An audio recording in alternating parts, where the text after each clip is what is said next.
So Spider-Man Homecoming is pretty damn awesome, right? Well, let's talk about how we came to get such a movie. So a little bit of a history lesson that a lot of you might know, and then some stuff you might not know that was happening behind the scenes.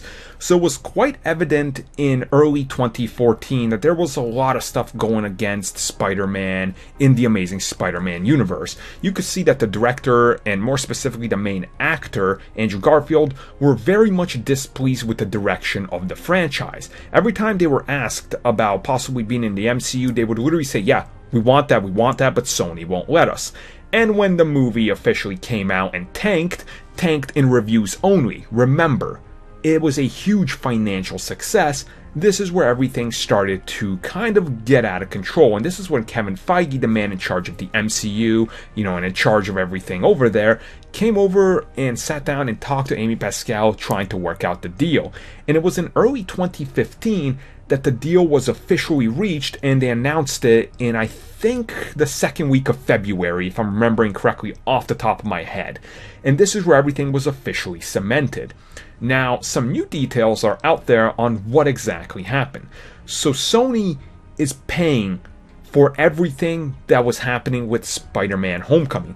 They paid for everything in that movie, and they get to keep all the profits. Nothing of those profits is going to Marvel Studios and Disney, except one thing. Sony did in fact pay Marvel an undisclosed sum to actually produce the film. Now, why this is important is because it's the same production studio that produces everything for the MCU. So they couldn't just let other random people, without Marvel overseeing it, Marvel's people have a hand in it, just try to throw something together, because it wouldn't feel the same and it wouldn't have that same aesthetic, so they would have to do that. So in the long run, Disney and Marvel Studios are actually getting paid an undisclosed sum, and they will for every movie they're involved with that has the character, that's as long as he's in the MCU, because, well, it's a shared character, but Sony's going to want to keep paying that to make sure everything is going fine, and that's probably in their contract.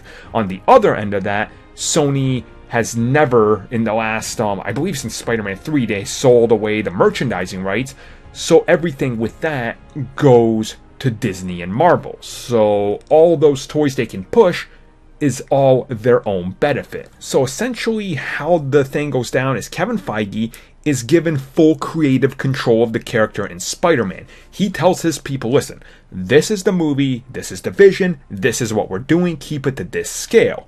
Sony's Amy Pascal remains here, and she makes sure to say, yes, that's the thing we're going for, that's the decision. She's important in all the casting and everything like that.